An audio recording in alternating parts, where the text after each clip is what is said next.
د امریکا ملت قاضي انټونین سکالي ته د خپل وروستي درناوي مراسم په ځای کړل، خو د هغه د ځایناستي په سر د دواړو ګوندونو ترمنځ ناندرۍ دوام لري. په سنا کې د اکثریت مشر او د قضایه کمیټې رئیس په یو لیک کې استدلال وکړ چې باراک اوباما به د هغه ځایناستی نه ټاکي، بلکې راتلونکی ولسمشر به د هغه ځایناستی وټاکي، خو سپینه ماڼۍ له دې سره موافقه نه ده. The president was clear about representing his view. ولسمشر د اساسي قانون له مخې مکلفیت لري چې که په ستره محکمه کې یو بست خالی شي نو ځایناستی ونوموي.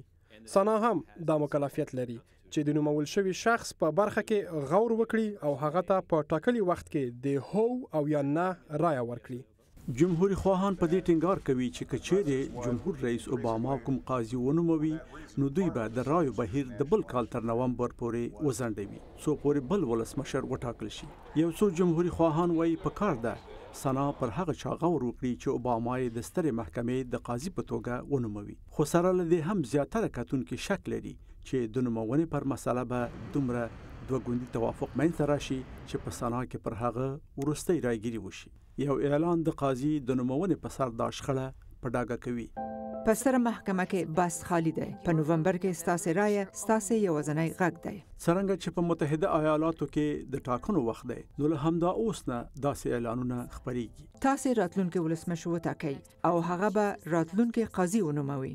د نوي قاضي د نومونې مسلې د جمهوریت ریاست په ملي انتخاباتو کې د مرکزی مسلې بڼه غوره کړې ده. د جمهوریت ریاست دیموکراټه کاندیدا هیلری کلینټن وايي اساسي قانون په دې توګه کار نه کوي.